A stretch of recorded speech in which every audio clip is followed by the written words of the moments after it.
Assalamualaikum warahmatullahi wabarakatuh.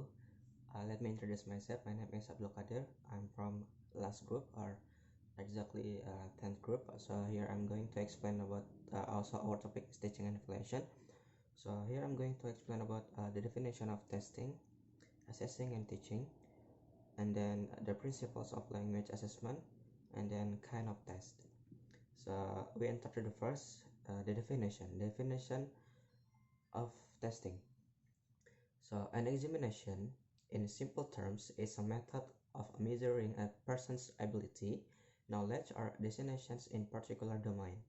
There are several components of the definition of a test. Jadi maksudnya di sini adalah tes itu adalah sebuah tes adalah untuk mengukur kemampuan seseorang atau mengukur pengetahuan seseorang dalam bidang tertentu. Itu adalah tes. Terus, the examiner must understand the test takers. Nah, jadi si penguji itu harus memahami si pengambil tesnya atau peserta ujian. What are their previous experiences and backgrounds? Does the test fit their abilities? How the test must interpret their grades? Nah, jadi maksudnya di sini adalah pemeriksa harus memahami peserta ujian. Nah, jadi memahaminya di sini dalam segi pertama yaitu apa pengalaman dan latar belakang mereka sebelumnya. Maksudnya di sini adalah contohnya ya, misalkan nih ada anak SMP terus pengen masuk pondok. Nah, otomatis kan latar belakang mereka itu kurang akan ilmu pengetahuan agama. Terus pada saat tes kita memberikan sebuah tes yang biasa pondok ajarkan. Nah, itu kan artinya tidak memahami latar belakang mereka itu berasal dari mana, seperti itu. Terus apakah tes ini sesuai dengan kemampuan mereka? Nah, jadi maksudnya itu tadi kayak tadi ya, misalkan kan SMP itu otomatis tidak semua sekolah umum mereka diajarkan tentang bahasa Arab, seperti itu. Dan pada saat si siswa pengen masuk pondok, terus si pengujinya ini memberikan tes yaitu berupa bahasa Arab. Nah, itu tidak sesuai dengan kemampuan mereka. Jadi kita harus memahami kemampuan mereka itu di bidang, dalam hal apa, seperti itu. Terus bagaimana tes harus menafsirkan nilai mereka. Nah, jadi tes menafsirkan di sini yaitu cocok atau tidak nih dengan nilai yang sudah diujikan oleh peserta tersebut. Lanjut, the definition of assessing. The definition of assessment is a continuous process that covers all broader areas of power. Assessment is an important aspect of the pedagogical process in designing lessons, implementing them, and evaluating their success. Without an assessment component in every course, every unit, we cannot determine the achievement of objective goals. Nah, jadi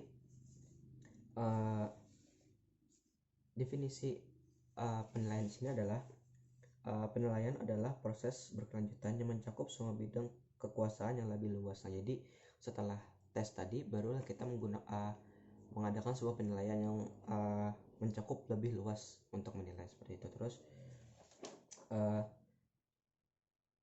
penilaian adalah aspek terpenting dalam proses pembelajaran, memastikan bahwa si siswa memahami dan menerapkan apa yang mereka pelajari, dan itu tidak dapat sepenuhnya tercapai tanpa penilaian. Nah, jadi tanpa komponen penilaian kita tidak bisa nih memahami atau mengetahui apa si siswa tadi itu memahami atau tidak apa yang kita jelaskan, menerapkan atau tidak materi yang kita pelajari sebelumnya, seperti itu.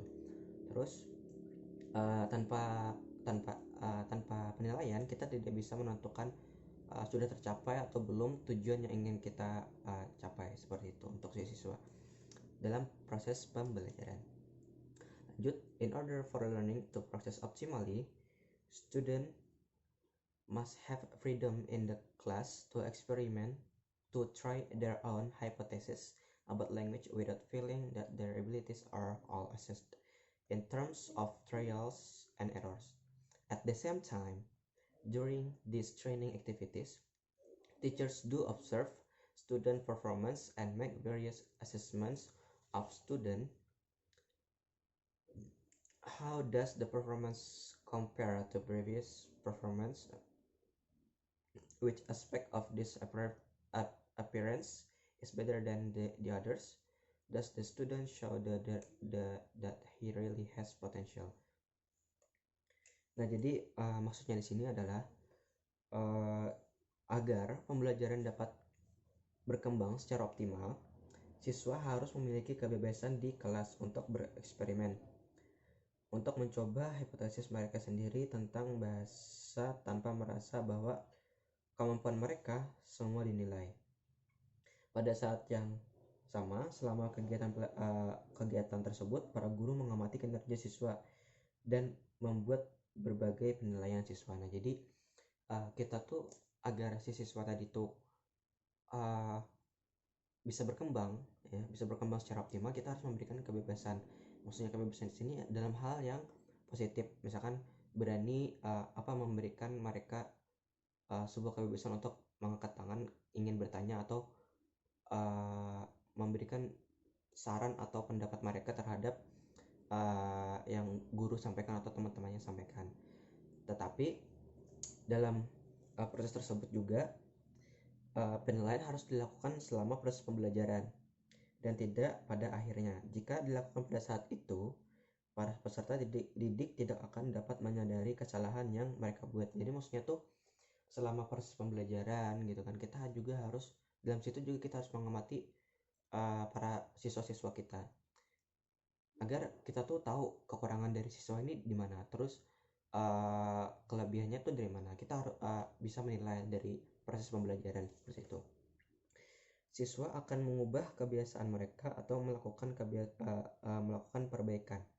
Nah, ini apabila kita memberitahu mereka atau mereka menyadari bahwa mereka itu bakal dinilai. Jadi otomatis mereka tuh akan mengubah kebiasaan mereka yang biasanya, yang mungkin di kelas mereka awalnya ceplos-ceplos gitu kan, bicara sana sini kepada temannya pada saat guru menerangkan, tapi pas waktu dia tahu, dia menyadari bahwasanya dia akan dinilai, maka dia akan merubah sikapnya menjadi seseorang yang pendiam, karena mereka ingin mendapatkan nilai yang baik seperti itu. Lanjut, yang ketiga adalah the definition of teaching. Teaching as the ability that the teacher has to explain to the learners a different language so they can comprehend it by dominating the four skills. Nah, jadi pengajaran adalah sesuatu pengajaran sebagai kemampuan yang harus dijelaskan kepada peserta didik sehingga mereka dapat memahaminya dengan mendominasi keempat keterampilan. Jadi maksudnya di sini adalah kita sebagai guru mampu menjelaskan dan memahami keempat, menjelaskan dan memahami kepada siswa untuk dalam keterampilan speaking, listening, reading, dan writing mereka. Nah, itu maksud dari definisi teaching. Terus mengajar harus efektif, terutama ketika mengajar bahasa kedua harus domains dan praktis sehingga dapat diterapkan dalam situasi kehidupan nyata seperti itu. Next, yaitu adalah the principles of language assessment. The principle of language assessment, a number of principles can be appointed that serve as guidelines for the design of a new test or assessment and for evaluating the success of existing procedures. Nah, jadi sejumlah prinsip dapat ditunjuk yang berfungsi sebagai pedoman untuk desain tes atau penilaian baru dan untuk mengevaluasi keberhasilan. Nah, jadi fungsi dari prinsip language assessment ini adalah untuk memberikan bisa dijadikan sebagai pedoman untuk memberikan sebuah penilaian atau dijadikan sebuah evaluasi dalam keberhasilan. Terus the principle of language assessment di sini ada 5 ya, dari buku Brown. Yang pertama adalah practicality, Yang kedua adalah reliability, validity, authenticity, dan yang kemudian adalah watchback. Kita masuk yang pertama yaitu practicality. Practicality adalah sebuah tes. A test is considered to be practical as long as it is not excessively expensive, stays within appropriate time constraints, is relatively easy to administer, and has a scoring or evaluation procedure that is specific and time efficient. Jadi contohnya seperti ini ya. Contohnya tuh kita misalkan kita membuat sebuah tes. Nah, tapi tes yang kita bikin itu mahal. Dan kemudian tes tersebut tidak sesuai dengan apa yang kita tes. Nah, itu tidaklah praktis. Atau bisa kita ambil contoh seperti ini. Di Banjar ya, di Banjar itu ada banyak tempat untuk mencoba tes TOEFL kita, dan beberapa tempat pun memiliki harga yang berbeda-beda. Nah, misalkan di tempat A harga tes TOEFL-nya adalah 300.000, dan kemudian di tempat B harga tes TOEFL-nya adalah 400.000, dan kemudian harga di tempat C itu 500.000. Dan di ketiga tempat tersebut memiliki fasilitas media yang sama baiknya dalam penyajian untuk tes TOEFL. Nah, kira-kira agar kita bisa bilang itu praktis, kira-kira kita harus pilih mana? Otomatis kita memilih yang A. Kenapa? Karena dengan harga yang murah saja, dengan harga 300.000, kita juga sudah bisa memiliki atau mendapatkan fasilitas tes seperti layaknya harga dengan 400.000 ataupun 500.000. Nah, itu namanya praktis.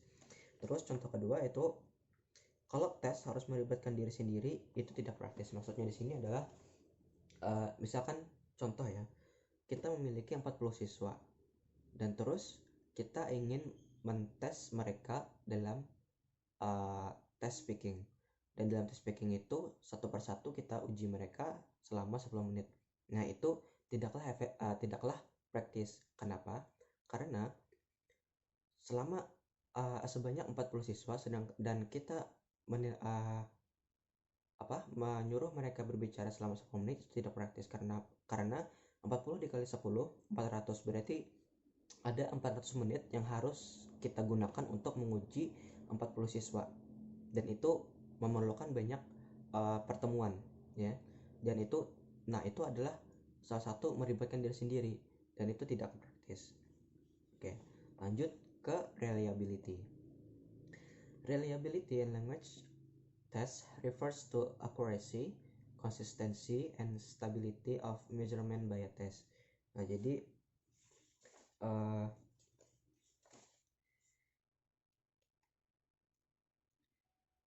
tes bahasa mengacu pada akurasi, konsistensi, dan stabilitas pengukuran dengan suatu tes. Uji reliabilitas dipengaruhi oleh sejumlah faktor. Yang utama diantaranya adalah kecukupan pengambilan sampel tugas. Secara umum, semakin banyak sampel kinerja siswa yang kami ambil, semakin dapat diandalkan penilaian kami atas pengetahuan dan kemampuan mereka. Nah, jadi simpelnya itu seperti ini. Reliabilitas ini adalah seberapa percayanya kita dengan hasil tes tersebut. Nah, apabila kita tidak percaya dengan hasil tersebut, maka hasil tes tersebut tidaklah reliabilitas. Terus sebaliknya, misalkan kita percaya dengan hasil tes tersebut, maka tes tersebut reliabilitas, bisa dipercaya seperti itu. Ya, terus fungsi dari reliabilitas ini sih apa gitu? Fungsinya itu adalah untuk meminimalisir error ya, meminimalisir error.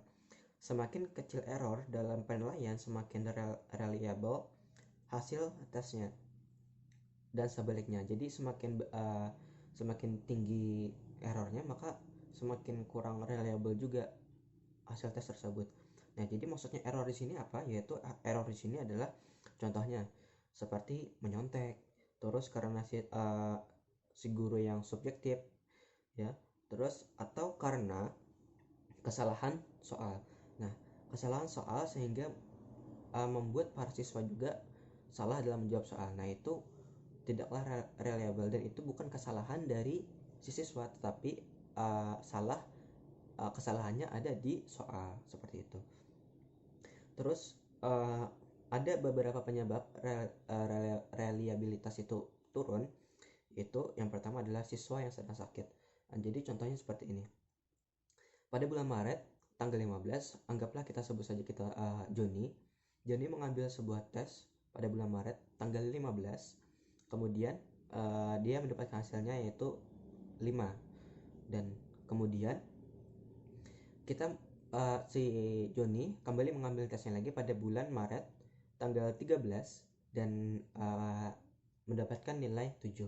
Nah, kita harus percaya pada tes tersebut karena yang pertama penilaian kita pasti pada bulan Maret si Joni mendapatkan 5 karena dia jujur. Terus yang kedua, pada bulan April tanggal 13 si Joni mengambil tes dan dia mendapatkan 7 karena mungkin dia menyontek. Nah, terus atau seperti ini. Pada bulan Maret tanggal 15 si Joni mengambil tes dan mendapatkan nilai 5 karena dia keadaan sakit. Dan pada bulan April tanggal 13 si Joni kembali mengambil tes dan mendapatkan nilai 7 pada dalam keadaan sehat. Nah, seperti itu. Itu ada salah satu faktor dari turunnya reliabilitas. Maka jangan pernah sekali-sekali Anda membuat sebuah tes ketika si siswa itu dalam keadaan sakit. Otomatis ketika mereka dalam keadaan sakit pasti mereka tidak sepenuhnya berkonsentrasi akan soal seperti itu. Terus yang kedua itu ada si penilaian subjektif seperti yang saya sebutkan tadi. Maksudnya subjektif di sini adalah karena mungkin di kelas tersebut ada salah satu siswa dan siswanya tersebut adalah keluarga dari si guru, maka si guru tadi memberikan nilai lebih daripada siswa yang lain karena siswa tersebut adalah keluarga si guru. Nah, itu subjektif. Atau mungkin karena si murid atau orang tua si murid itu baik kepada gurunya sehingga si guru itu kayak orang ini baik sama aku beri nilai lebih deh. Nah, itu adalah penyebab turunnya reliabilitas juga. Terus dalam segi kondisi di sini maksudnya adalah kita ambil contoh seperti kita ingin mengambil listening test, tetapi pada saat listening test keadaan di luar kelas itu ribut sekali. Nah, sehingga membuat para siswa itu kesulitan dalam merespon atau mencerna dari audio yang sudah guru putarkan. Jadi hasil yang diujikan pada listening test pun tidaklah optimal. Nah, itu dalam kondisi. Atau dalam hal lain misalkan tes tertulis kemudian soal tersebut buram atau tidak jelas. Nah, itu adalah salah satu juga faktor turunnya reliabilitas. Yang terakhir adalah scoring. Scoring di sini adalah misalkan ya mungkin ini terjadi dari berbagai sekolah dan saya juga pernah mengalaminya seperti itu. Jadi pada awal ujian tes masuklah si A. Nah, si A ini pada saat si A masuk, si guru menilai si A ini sesuai dengan rubrik rubrik penilaian seperti itu. Tapi lama-kelamaan lambat laun sudah akhirnya sampai ke siswa akhir, dan pada saat siswa akhir si guru itu sudah mulai lelah, merasa capek. Jadi si guru itu tidak memandang rubrik lagi, tidak memandang penilaian rubrik lagi. Jadi dia hanya berpikir, oh aku sudah lapar nih, aku sudah uyuh nih, dalam bahasa kita seperti itu. Ya udah, yang penting dia bisa menjawab pertanyaanku, aku kasih nilai dah cukup. Nah, itu artinya salah satu reliabilitas juga dapat turun dalam hal seperti itu. Scoringnya tidak jelas, tidak dari awal sampai akhir sesuai dengan rubrik penilaian. Terus lanjut kita ke validity. validity, the most complicated criterion of good test is validity, the extent to which the test actually measures what should be measured. Nah, jadi maksudnya di sini adalah tes Anda mengukur apa yang Anda ukur. Nah, jadi maksudnya tuh contohnya seperti ini ya, untuk mempermudah. Misalkan kita ingin menilai reading. Terus kalau tes kemampuan mengukur readingnya benar, berarti tes tersebut valid. Kalau misalkan kita ingin mengukur reading tapi yang kita ukur adalah writing atau grammar, berarti tidak valid. Nah, contoh maksudnya itu seperti ini, lebih simpelnya seperti ini. Kita ingin mengukur reading ya kepada siswa kita, tetapi dengan soal yang mengisi titik-titik atau dengan soal yang rumpang. Nah, itu tidak valid. Karena apa? Karena itu soal tersebut lebih mengukur kepada grammar, bukan mengukur kepada reading si siswa, seperti itu. Nah, itu tidaklah valid seperti itu. Pastikan apa yang kita pastikan apa yang kita tes sesuai dengan apa yang kita ukur. Nah, itu adalah validity. Lanjut, validity di sini ada 5 ya. Ada content validity, phase validity, construct validity, authenticity, sama dengan washback ya. Dan saya akan menjelaskan satu-satu, yaitu yang pertama di sini ada content validity. Content validity is used to measure learning ability, learning outcomes, or learning achievement. Nah, jadi maksudnya tuh tunggu sebentar ya.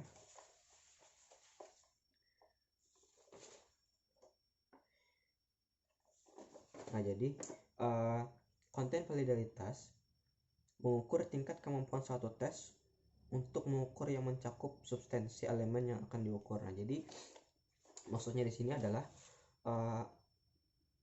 kita sering menemukan konten validity ini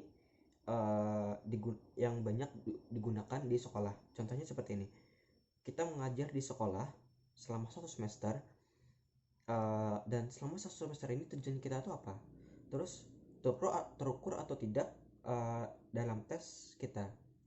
Kalau kita mengajar ada 9 objektif yang terukur, dan kemudian yang terukur cuma 5 objektif, berarti tes secara konten tidaklah valid. Nah, kita kembali ke definisi sebelumnya, yaitu konten validitas mengukur tingkat kemampuan suatu tes untuk mengukur yang mencakup substansi elemen yang akan diukur. Nah, jadi untuk mempermudah kita bisa ambil contoh seperti kisi-kisi dan soal. Nah, di dalam kisi-kisi itu kan kita ingin si siswa itu paham akan soal. Jadi misalkan kisi-kisi 1, siswa dapat memahami isi paragraf. Artinya kan kita ingin mengukur kemampuan pemahaman siswa dalam bidang dalam hal paragraf, seperti itu, dalam soal paragraf.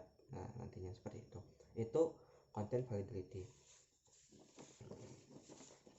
Terus ada phase validity. Phase validity is the lowest type of validity because it is only based on a cursory assessment of the contents of measuring instruments. Nah, jadi phase validity ini adalah phase yang paling terendah karena hanya berdasarkan penilaian sepintas isi instrumen pengukuran. Nah, jadi kita ambil contoh ya untuk simpelnya aja. Jadi phase validitas ini yaitu yang dilihat itu adalah tentang looknya. Maksudnya itu harus mengukur seperti apa yang ingin diukur. Looking misalkan dari segi kesulitan atau kemudahan sesuai dengan levelnya. Terus kemudian bidang yang diukur itu sesuai. Nah, misalnya ya contoh test reading, memang harus ada teks untuk dibaca. Terus memang ada comprehension yang ditanyakan. Nah, itu adalah phase valid, yaitu jadi phase itu adalah look tingkat kesulitan atau kemudahan level dalam di setiap level, atau mungkin di di dalam bidang yang sesuai, seperti itu. Lanjut, yaitu construct valid. Construct valid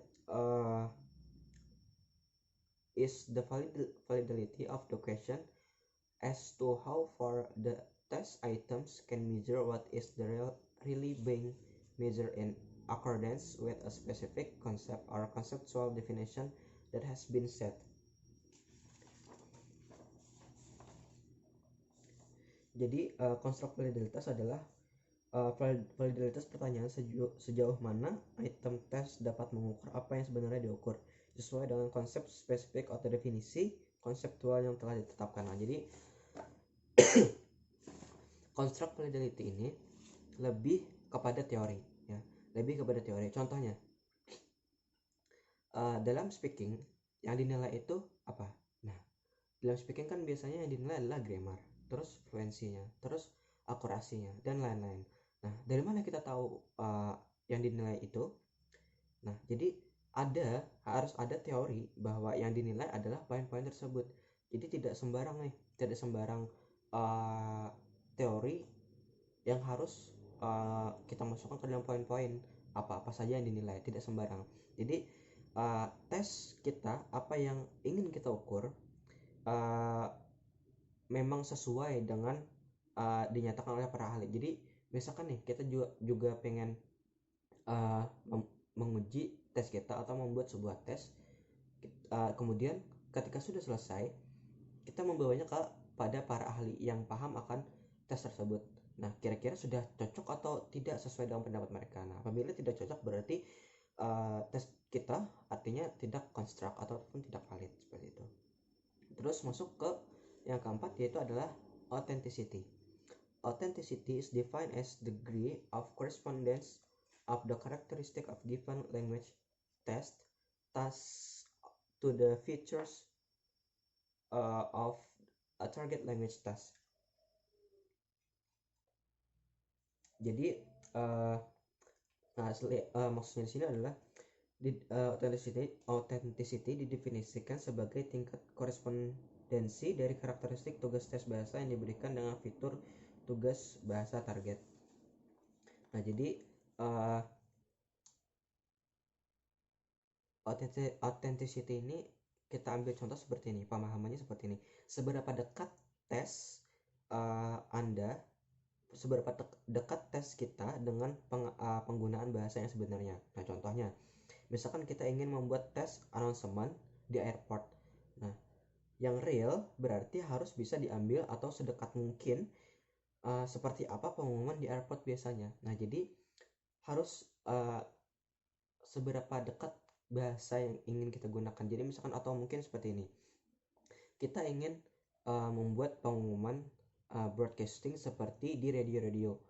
Nah, berarti otomatis kita harus mengambil sedekat mungkin seperti apa pengumuman atau broadcasting yang ada di radio, bukan broadcasting yang biasanya mungkin ada di YouTube atau mungkin ada di airport, mungkin ada broadcast misalkan ya, seperti itu, ada ditiru seperti itu, tidak. Tetapi apa yang ingin sedekat apa yang ingin kita seberapa dekat tes yang seberapa dekat tes kita dengan penggunaan bahasa yang sebenarnya. Jadi karena kita tadi pengen broadcastingnya ada di radio, otomatis kita harus juga mengambil sedekat mungkin bahasa broadcast yang ada di radio seperti apa, seperti itu. Terus yang terakhir ya, ada flashback.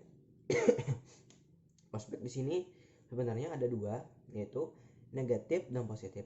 Nah, jadi contoh flashback yang negatif itu seperti apa? Oke, saya akan memberikan sebuah pertanyaan, yaitu apa yang kita lakukan selama kelas 3 atau sebelum ujian? Les, itu pasti. Dan seberapa banyak kita belajar bahasa Inggris di kelas? Dan disinilah negatif itu flashback negatif itu terjadi. Orang takut tidak lulus sehingga ia belajar hanya untuk tes tersebut, tidak untuk penggunaan bahasa. Padahal tujuan pembelajaran bahasa agar siswa dapat mengembangkan bahasa tersebut, bukan hanya untuk bisa menjawab tes saja ya. Jadi negatifnya WASBEK ini adalah hanya para siswa itu hanya belajar atau hanya mempelajari bahasa tersebut hanya untuk agar lulus dalam tes ujian atau dalam tes tersebut, seperti itu. Bukan untuk mengembangkan, tetapi hanya untuk lulus. Nah, itu negatif dari WASBEK. Terus positifnya yang mana? Jadi positifnya itu seperti ini. Kalau siswa berdasarkan hasil feedback kita bisa mengetahui, oh, salah saya ada di sini. Berarti untuk menggunakan bahasa Inggris ke depannya, saya tidak akan melakukan hal yang sama lagi. Jadi dalam segi feedback mereka menyadari kesalahan mereka. Nah, itu positifnya di situ. Terus WASBEK juga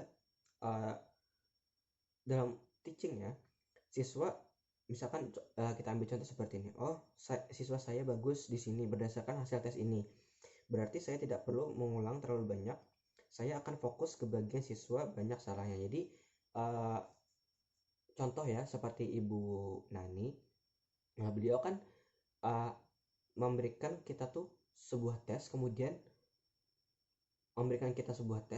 kita menjawab, dan dengan cara hasil tes tersebut beliau bisa mengetahui, oh, kita nih pahamnya sudah sampai mana, terus yang kita kurang paham itu di mana, yang sering banyak kita temukan kesalahan itu di mana. Nah, itu adalah salah satu WASBEK on teaching. Terus kita lanjut kind of test. Pembahasan yang terakhir yaitu kind of test ada 5. Proficiency test, diagnostic test, placement test, achievement test, dan aptitude test. Nah, jadi yang pertama adalah tests are not intended to be limited to one single course, curriculum, or skill in the language. Skill tests traditionally consist of multi-choice, standardized matters about grammar, vocabulary, reading comprehension, oral comprehension, and sometimes writing samples. Jadi tes kecakapan tidak dimaksudkan untuk dibatasi pada satu kursus, kurikulum, atau keterampilan dalam bahasa tersebut. Tes keterampilan secara tradisional terdiri dari hal-hal standar multi pilihan tentang tata bahasa, kosakata, pemahaman membaca, pemahaman oral, dan kadang-kadang menulis sampel, seperti itu. Terus yang kedua adalah diagnostic test. Diagnostic tests are designed to diagnose certain aspect of a language. A diagnostic test in pronunciation can determine which characteristics of English are difficult for students and therefore become part of the curriculum. Nah, jadi tes diagnostik ini dirancang untuk mendiagnosis aspek-aspek tertentu dari suatu bahasa. Tes diagnostik dalam pelafalan dapat menentukan karakteristik bahasa Inggris mana yang sulit bagi siswa dan karenanya menjadi bagian dari kurikulum. Nah, seperti itu. Jadi tes diagnostik ini kayak lebih mengambil dalam segi pelafalannya, dari segi pelafalan siswa tadi kita bisa memahami karakteristik bahasa Inggris tersebut, tingkat kesulitannya itu seperti apa. Nah, seperti itu. Terus placement test. Placement test, in the role of placement test, the purpose of which is to place students at the appropriate level or section in the curriculum or language goal. This text usually includes an example of the material to be discussed in the curriculum. Nah, jadi seperti namanya, tujuan placement test ini adalah untuk menempatkan siswa pada tingkat atau bagian yang sesuai dengan dalam kurikulum atau sekolah bahasa. Tes ini biasanya mencakup contoh materi yang akan dibahas dalam kurikulum. Nah, jadi dengan placement test ini kita bisa menempatkan si siswa tadi itu kira-kira dalam bagian apa sih si siswa ini cocok gitu, dalam kurikulum apa siswa ini cocok untuk proses pembelajaran. Terus achievement test. A prestigious test is directly related to class, unit, or even to the total curriculum. Achievement tests can serve as indicators of the videos students need to work on in the future. The main role in achievement tests to determine the occasion of course objective at the end of a teaching period. Nah, jadi tes prestasi ini secara langsung berkaitan dengan kelas, unit, bahkan total kurikulum.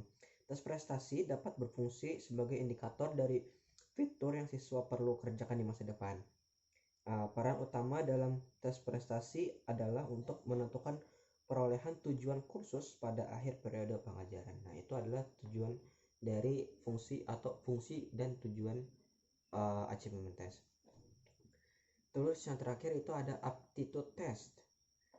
Language intelligence tests are designed to measure a person's capacity or ability in general to learn a foreign language and to succeed in this effort.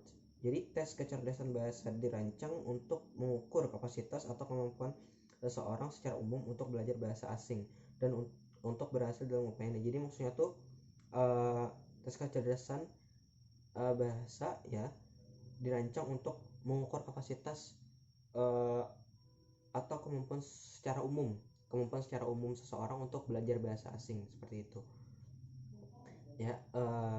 Sekian dari saya. Salah hilap mohon maaf. Wassalamualaikum warahmatullahi wabarakatuh.